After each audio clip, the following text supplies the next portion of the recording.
अस्सलाम वालेकुम dear students. हम लोगों ने चैप्टर 18 स्टार्ट किया हुआ है क्लास 10th का, जिसका नेम रेडियो एक्टिविटी था। और हम लोगों ने कहा था और इस चीज़ के बारे में हम डिटेल से नोट पढ़ रहे हैं कि हमारे पास जब हम लोगों के एनर्जी हासिल करने के तरीके क्या हैं। अब एनर्जी हासिल करने के हमारे पास दो तरीके हैं और उनको रेडियो एक्टिविटी की ज़बान में या रेडियो एक्टिविटी में हम उनको रिएक्शन के तौर पर पढ़ रहे हैं। फर्स्ट वन जो एनर्जी हासिल करने का तरीका था उसमें था कि fission reaction and second one is a fusion reaction. अब दो हमारे पास मेजर सोर्स हैं एनर्जी हासिल करने के। तो अब देखेंगे फिशन रिएक्शन में हम लोगों ने ये कहा था कि जब कोई भी अनस्टेबल न्यूक्लाइड क्या करता है कि स्लो मूविंग न्यूट्रॉन को अपने अंदर ऑब्जर्व करता है तो वो स्मॉल न्यूक्लाइड में चेंज हो जाता है और साथ असेस अमाउंट में एनर्जी रिलीज कर रहा होता है। अब जो हमारे पास सेकंड वन है एनर्जी हासिल करने का तरीका, उसको हम लोगों ने नेम दिया फिशन रिएक्शन, फ्यूजन रिएक्शन। अब देखें कि हमारे पास जो फिशन था, जिसकी फिशन के बारे में जब हम बात कर रहे थे, तो फिशन में हमारे पास क्या था कि एक अनस्टेबल न्यूक्लाइड था और उससे हम लोगों को स्मॉल क्या थे कि जो एलिमेंट थे, जो न्यूक्लाइड थे वो मिल रहे थे और प्लस हमारे पास क्या हम लोगों को एनर्जी मिल रही थी। और इसी का रिवर्स, अगर फिशन का हम लोग रिवर्स कर दें तो हमारे पास क्या है, फ्यूजन बन जाएगा कि व्हेन अ स्मॉल न्यूक्लाइड, ठीक है, जब आपके पास दो element fuse together to form a, ठीक है, greater nuclide, then this reaction is known as fusion reaction and it release excess amount of energy. आपके पास क्या है कि जो फिशन रिएक्शन है, two light nuclei combine to form a heavy nuclei. Fission reaction में क्या है कि जो to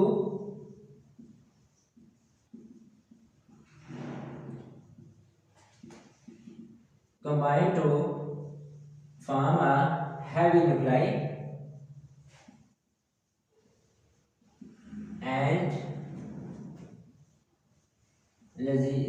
release assess amount of energy। ठीक है कि अगर आपके पास क्या हो कि लाइट न्यूक्लाई आपस में मर्ज हो रहे हो, कोई दो छोटे न्यूक्लाई हैं आपके पास, लेट अस सपोज ये पहला है ये दूसरा है, ये दोनों मर्ज हो गए, आपके पास क्या हुआ कि उन्होंने एक हैवी न्यूक्लाइड दिया और साथ आपके पास क्या हुआ कि इसने एनर्जी रिलीज की। आप देखेंगे as compare to fission reaction, fusion reaction को स्टार्ट अप करना ज़रा मुश्किल होता है। हमारे पास क्या होता है कि इसके लिए असेस अमाउंट में एनर्जी चाहिए होती है। जो 200 जो आपके पास क्या होती है कि जो लाइट न्यूक्लाइड होते हैं उनको मर्ज करवाने के लिए उनके लिए हमारे पास ग्रेटर अमाउंट में एनर्जी चाहिए होती है। तो जब ये आपस में मर्ज हो जाते हैं तो हम लोगों को एक हैवी न्यूक्लाइड देते हैं और प्लस हम लोगों को क्या हो रहा होता है कि एनर्जी भी दे रहे होते हैं। अब देखेंगे हम लोग इसे पहले भी चीज़ें हम लोगों ने देखी कि अगर हमारे पास हाइड्रोजन है और हाइड्रोजन का एक आइसोटोप था ड्यूट्रियम, ठीक है, तो अब देखिए कि हमारे पास जो ड्यूट्रियम है, ये दोनों हमारे पास क्या है, लाइट न्यूक्लाई हैं और इन दोनों को हम लोग क्या करते हैं, कंबाइन करते हैं और कंबाइन करके हम जब ये आपस में कंबाइन होंगे तो हमको इसके नतीजे में हीलियम मिलेगा और प्लस हम लोगों को क्या होगा कि इसमें हमारे पास एक जो प्रोटियम है वो रिलीज होगा और प्लस हमारे पास क्या होगा कि 24 mega electron volt, 24 mega electron volt जो है वो हम लोगों को एनर्जी मिलेगी। आप देखेंगे इस रिएक्शन में हम लोगों ने क्या किया कि दो लाइट न्यूक्लाइड को कंबाइन किया और हम लोगों ने क्या किया कि एक हैवी न्यूक्लाइड हासिल किया और साथ हम लोगों ने क्या किया कि 24 मेगा इलेक्ट्रॉन वोल्ट की एनर्जी हासिल की है। इसी तरह हम लोग किसी और रिएक्शन को भी देख लेते हैं कि अगर हमारे पास क्या हो कि अगर जो हमारे पास ड्यूट्रियम और ट्राइट्रियम, आप देखिए कि हम लोगों के पास ड्यूट्रियम है, ठीक है, और इसको अगर हम लोग, ठीक है, अगर दोनों को अगर हम लोग मिलाते हैं, ठीक है, तो इसमें हमारे पास क्या होगा, जब ये दोनों आपस में फ्यूज होंगे तो सेम उसी तरह हम लोगों को क्या होगा कि हीलियम मिलेगा और प्लस हम लोगों को क्या होगा कि एक न्यूट्रॉन मिलेगा और प्लस हमारे पास क्या है जो एनर्जी होगी वो 17.6 मेगा इलेक्ट्रॉन वोल्ट की हम लोगों को क्या मिलेगी, एनर्जी मिलेगी। अब देखेंगे जितने भी रिएक्शन हैं इन सारों में हमारे पास ये लाइट न्यूक्लाई हैं, इनको हम लोग कंबाइन कर रहे हैं और हम लोग लार्ज जो न्यूक्लाई है वो हासिल कर रहे हैं और साथ हम लोग इसमें क्या कर रहे हैं, एनर्जी हम लोगों को मिल रही है। अब देखिए कि ये वाला जो रिएक्शन है, ठीक है, ये हमारे पास क्या है कि sun energy from the sun and star is considered as a result of fusion of hydrogen nuclei into a helium nuclei, कि जितनी भी हमारे पास एनर्जी सन से आ रही है तो उसमें हमारे पास जो हाइड्रोजन के न्यूक्लाई हैं उनका उनका फ्यूजन रिएक्शन हो रहा है और हम लोगों को हीलियम के न्यूक्लाई मिल रहे हैं और हम लोगों को एनर्जी मिल रही है। जब वो हमारे पास क्या है कि हाइड्रोजन के nuclei change into helium nuclei होते हैं तो हम लोगों को क्या मिलती है, एनर्जी मिलती है। फिर हम लोग कहते हैं कि जो सेंटर ऑफ द सन है उसके अंदर जो हमारे पास टेम्परेचर है वो 15 मिलियन केल्विन है। कितना है, 15 मिलियन केल्विन। ठीक हो गया, ये वाला जो टेम्परेचर है जो सरफेस के सन की सरफेस के अंदर है। फिर हमारे पास क्या है कि ये जो न्यूक्लियर रिएक्शन है ये हाई टेम्परेचर के ऊपर अकर्ड होते हैं और उन रिएक्शन को हम थर्मोन्यूक्लियर रिएक्शन कहते हैं। और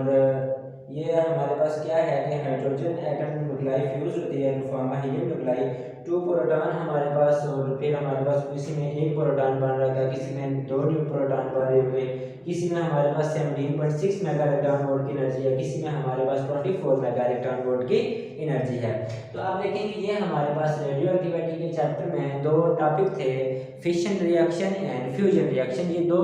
हमारे पास ऐसे रिएक्शन थे जिससे हम लोगों ने एनर्जी हासिल करनी होती है। अब देखेंगे फिशन और फ्यूजन दोनों एक दूसरे का रिवर्स अगर कर लें,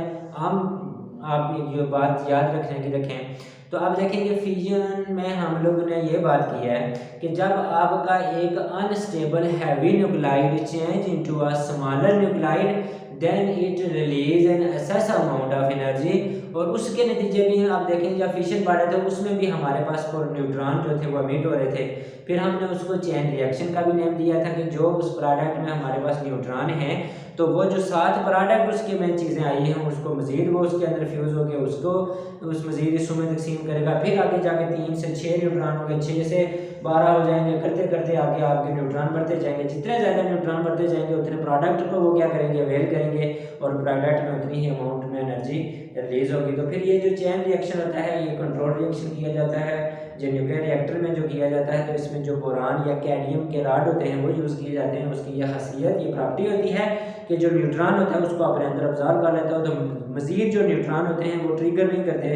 जो हमारे पास प्रोडक्ट में चीज़ होती है, तो वो जो रिएक्शन होता है वो स्टॉप हो जाता है। और second one is fusion reaction. अब फ्यूज़ में हमारे में देखें फ्यूज़ क्या है कि 2 चीज़ें जब आपस में मर्ज होती हैं और आपको एक बड़ी चीज़ दे रही होती है तो वो फ्यूजन रिएक्शन है। इसमें हमारे पास हाइड्रोजन के न्यूक्लाई की हम लोगों ने मिसालें देके ये बात वाज़ा की है कि जब हाइड्रोजन के 2 स्मॉलर न्यूक्लाई मिल के हम लोगों को हीलियम दे रहे हैं और प्लस हमारे पास किसी के अमल में 1 न्यूट्रॉन हमें रिलीज हो रहा है, किसी में 2 हो रहे हैं, किसी में 3 हो रहे हैं, और प्लस हमारे पास जो एनर्जी है वो रिलीज हो रही है और वो एनर्जी किसी में 17 मेगा इलेक्ट्रॉन वोल्ट है, किसी में 200 हो सकती है, किसी में 30 हो सकती है। ये जो चीज़ें फ्यूज़ हो रही है उसके मुताबिक उसकी एनर्जी होगी।